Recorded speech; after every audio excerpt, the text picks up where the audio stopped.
Hello दोस्तों। अभी तक के पार्ट में मैंने आपको डिस्कस कराया था current purchasing power method inflation accounting में। हमने देखा था कि किस तरीके से करंट परचेजिंग पावर मेथड के बेसिस पे हम लोग ये डिटरमाइन करते हैं कि हमारे बैलेंस शीट में रखे हुए एसेट्स और लाइबिलिटीज़ को हम कैसे वैल्यूएट करेंगे, इन्फ्लेशन का इफेक्ट हम उनके ऊपर कैसे देंगे। आज हम बात करने वाले हैं स्टॉक के ऊपर कि आखिर हम स्टॉक का वैल्यूएशन कैसे करेंगे। देखिए, जब मैं स्टॉक की बात करता हूँ तो यहाँ पे दो मेथड्स और भी निकल के आते हैं। एक आता है फीफो मेथड और एक आता है लीफो मेथड। फीफो का मतलब होता है first in first out method और लीफो का मतलब होता है last in first out method. यानी कि जो first in first out method का मतलब होता है कि जो सबसे पहले आएगा वो सबसे पहले बिकेगा और जो सबसे लास्ट में आएगा वो सबसे लास्ट में बिकेगा। इसी तरीके से लीफो मेथड का मतलब होता है कि जो सबसे लास्ट में आएगा वो सबसे पहले बिकेगा। तो इसका मतलब है जो ओपनिंग स्टॉक है वो वैसे का वैसे ही पड़ा रहेगा जब तक हमारे पास सेल्स परचेज से ज़्यादा ना हो जाए। मान लो मैंने 10,000 रुपये की परचेज़ किया और अब मुझे अब 12,000 रुपये का सेल करना है, तो पिछला पड़ा हुआ स्टॉक में से हम 2,000 रुपये का बेचेंगे, 10,000 का वो बेचेंगे जो मैंने इस साल खरीदा है।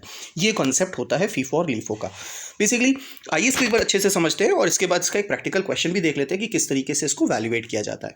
फीफो मेथड में कहते हैं कॉस्ट ऑफ सेल्स जो कैसे डिटरमाइन की जाएगी, it comprises entire opening stock and current purchases less closing stock. भाई सिंपल सी तरीका है, opening stock plus purchases less closing stock. जैसे नॉर्मली हम लोग सेल्स डिटरमाइन करते हैं वही तरीका हम लोग इसमें अडॉप्ट करेंगे। और इन्वेंट्री को कैसे डिटरमाइन करेंगे, it comprises entirely current purchases, क्योंकि फीफो मेथड है तो पुराना ओपनिंग स्टॉक आपने बेच दिया होगा, जो इस साल खरीदा है उसी में से ही जो बचेगा वो बचेगा। However, in case total sales are even less than the opening inventory, a part of opening inventory में also become a part of closing inventory. इनका कहने का मतलब है जैसे मान लो कि 10,000 रुपये का ओपनिंग स्टॉक पड़ा हुआ है और आपने 5,000 रुपये की खरीदारी की है।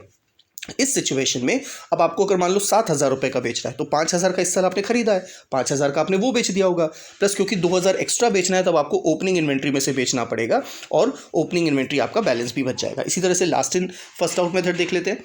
It comprises current purchase only, however if the current purchases are less than the cost of sales, a part of opening inventory may also become a part of cost of sales। इसको जब हम लोग practically solve करेंगे ना तो वो थोड़ा ज़्यादा क्लियर हो जाएगा। आइए एक बार हम लोग इसको प्रैक्टिकली समझते हैं। ये आपके सामने एक क्वेश्चन है, from the following details ascertain cost of sales and closing inventory as a CPP method when the firm is following FIFO method। यानी कि first in first out method अगर हम फॉलो करते हैं तो उसको हम लोग कैलकुलेट कैसे करेंगे। हिस्टोरिकली अगर हम बात करें तो जो ओपनिंग स्टॉक था मेरा वो 4,000 रुपीज़ का था, परचेज हमने इस साल 20,000 रुपीज़ का किया है, क्लोजिंग स्टॉक हमारा 3,000 रुपीज़ का है। और इसके बगल में अगर आप ध्यान दो तो ओपनिंग जब मैंने खरीदा था उस समय हमारा प्राइस 80 था, जब मैंने परचेज़ किया था उस समय मेरा प्राइस 125 था और at the end of the year हमारा प्राइस 120 था। पूरे साल भर का जो एवरेज इंडेक्सेशन वैल्यू आ रही है वो 140 आ रही है, यानी कि अप्रॉक्सीमेटली 140 का फ्लक्चुएशन हमें देखने को मिला है। तो अगर अब हमें इसको कन्वर्ट करना है इन्फ्लेशन इफेक्ट देते हुए तो हम बिल्कुल सिंपल तरीका अडॉप्ट करेंगे कि जो हमारा ओपनिंग इन्वेंट्री था, आप नीचे देख लिए स्क्रीन पे, ओपनिंग इन्वेंट्री था वो 4,000 था, इसमें हमने परचेज किया है 20,000 रुपीज़ का और टोटल हमारे पास जो स्टॉक हो गया वो हो गया 24,000 रुपीज़ का। इसमें से जो क्लोजिंग है वो है 3,000 रुपीज़ का, जिसका मतलब है कि हमने टोटल 21,000 रुपीज़ का गुड्स बेचा है। ये हमारा मेन कॉन्सेप्ट हो गया। अब इसको अगर मुझे कन्वर्ट करना है, अपने इन्फ्लेशन इफेक्ट देना है इसमें, तो अगर आप ध्यान से देखो तो ओपनिंग वाला जो था वो है 80। मैं इसको एक बार अच्छे से हाईलाइट करा रहा हूँ आपको। आप देखिए ओपनिंग वाला था 80 और at the end of the year जो हमारा इन्फ्लेशन इफेक्ट, जो हमारा प्राइस इंडेक्स है वो है 140। जो 31 दिसंबर का जो प्राइस इंडेक्स है वो है 140। तो हम क्या करेंगे, 140 डिवाइडेड बाय 80 कर देंगे तो हमें कन्वर्जन फैक्टर पता चल जाएगा कि कितने टाइम्स हमारा ये गुड्स बढ़ा है, हमारी वैल्यू बढ़ी है। तो ऐसा करने से हम उसको कन्वर्ट कर पाएंगे।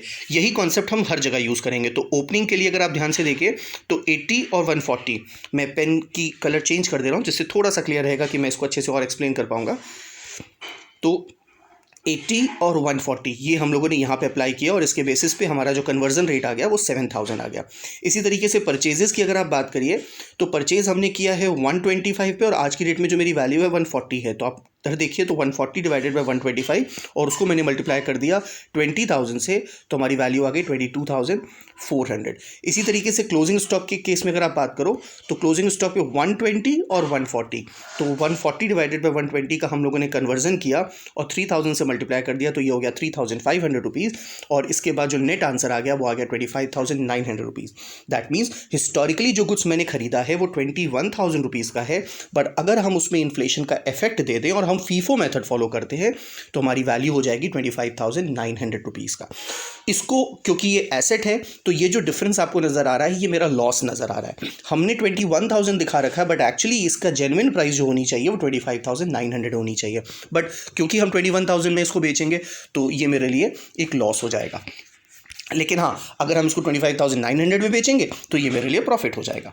सेम इसी तरीके से अगर हमको लीफो मेथड सॉल्व करना हो तो हम इसको कैसे डील करेंगे, ऊपर वाला ही क्वेश्चन थोड़ा सा चेंज करके थोड़ी सी फिगर्स बदल करके वैसे ही दिया गया है। तो इन्वेंट्री जो आपको दे दी गई है वो at the opening date 8,000 rupees की है, परचेजेस हैं 48,000 रुपीज़ के, और at the end of the year हमारी जो इन्वेंट्री बच रही है वो 12,000 रुपीज़ की बच रही है। और साथ ही साथ हमको प्राइस इंडेक्स भी दे रखा है जिसको डील करना है हमको इन्फ्लेशन इफेक्ट देने के लिए। फिलहाल तरीका हम बिल्कुल ऊपर वाला यूज़ करेंगे। सबसे पहले हमने अपने ओपनिंग स्टॉक निकाला, ओपनिंग में से परचेज प्लस कर दिया तो मेरा टोटल स्टॉक हो गया कॉस्ट ऑफ गुड्स सोल्ड और कॉस्ट अवेलेबल फॉर सेल। इसके बाद हमको अब क्लोजिंग स्टॉक में अगर आप ध्यान देखो तो क्लोजिंग स्टॉक हमारा 12,000 बच रहा है। लीफो मेथड कहता है कि जो सबसे लास्ट में आया होगा वो सबसे लास्ट में बिका होगा। तो जब मैंने बेचा होगा तो 48,000 में से मैं सबसे पहले बेचा होगा। दैट मीन्स कि ओपनिंग वाला स्टॉक हमारा तब तक बचा होगा जब तक हमारी सेल परचेज से ज़्यादा ना हो जाए, तो 8,000 तो पूरा पूरा ही बचा होगा। दूसरी चीज़ कि टोटल अगर 12,000 रुपये का क्लोजिंग स्टॉक बच रहा है तो 8,000 तो ओपनिंग वाला बचा होगा, 4,000 एडिशनली इस वाला बचा होगा जो मैंने इस साल परचेज़ किया होगा। इसको टोटल कर लो तो ये 12,000 रुपये का टोटल मेरा परचेजेज हो गया। अब अकॉर्डिंगली हमको इसका कन्वर्जन भी करना है। ज़रा चेक करते हैं। ओपनिंग में हमारा जो प्राइस इंडेक्स था वो था 100 और at the end of the year जो हमारा प्राइस इंडेक्स है वो 140 है। तो हम यहाँ पे कर लेंगे 140 डिवाइडेड बाय 100 और इसको फिर मल्टीप्लाई कर देंगे 8,000 से, हमारा कन्वर्टेड फैक्टर आ जाएगा। इसी तरीके से जो हमने परचेज़ किया है थ्रू आउट द ईयर वो है 125 का, यहाँ पे आप देख लो 125 रुपीज़ का है। तो 140 डिवाइडेड बाय 125 कर देंगे तो हमारा प्राइस फैक्टर आ जाएगा, कन्वर्जन फैक्टर आ जाएगा। इसको हम 48,000 से मल्टीप्लाई कर देंगे तो ये हो जाएगा 53,760। टोटल कर लिया, ये हमारा total cost available for sale आ गया।